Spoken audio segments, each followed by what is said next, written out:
বাংলাদেশ তরুণদের দেশ, স্বপ্নের দেশ। কিন্তু আজ সেই স্বপ্নের আকাশে জমেছে বেকারত্বের অন্ধকার। ২০২৪ সালে দেশে বেকারত্ব বেড়ে দাঁড়িয়েছে ৩.৬৬%।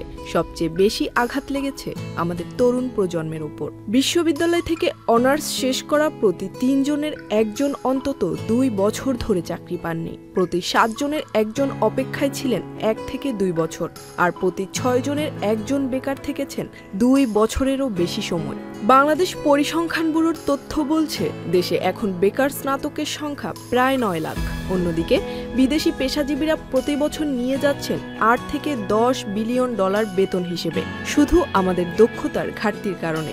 চিত্রটি স্পষ্ট, দেশে স্নাতকের ভিড় কিন্তু দক্ষ জনবলের ঘাটতি। প্রশ্ন হলো কেন? কারণ বিশ্ববিদ্যালয়গুলো এখনো মুখস্থ নির্ভর পড়াশোনায় আটকে আছে। ওয়ালটন এখন দেশের সীমানা পেরিয়ে পৌঁছে গিয়েছে ৫০টিরও বেশি দেশে। ওয়ালটন, ঘরে ঘরে, বিশ্বজুড়ে। বাস্তবমুখী শিক্ষা, হাতে কলমে প্রশিক্ষণ আর শিল্প বিশ্ববিদ্যালয়ের সহযোগিতা সবকিছুরই অভাব প্রকট। ফলে স্নাতকরা ডিগ্রি হাতে পাচ্ছেন বটে, কিন্তু কর্মক্ষেত্রে টিকে থাকার মতো অভিযোজন ও দক্ষতা পাচ্ছেন না।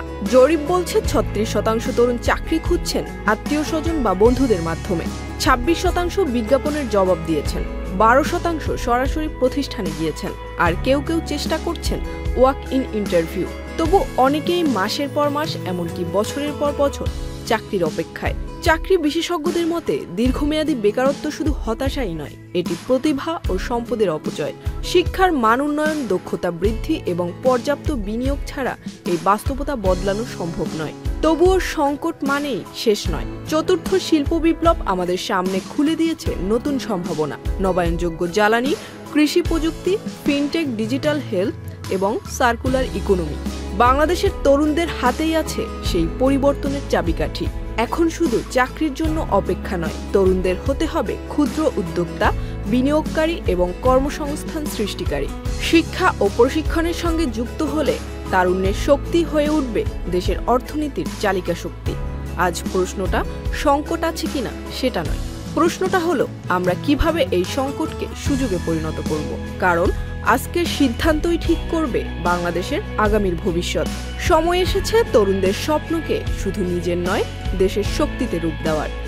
Zerin Sumi, channel I.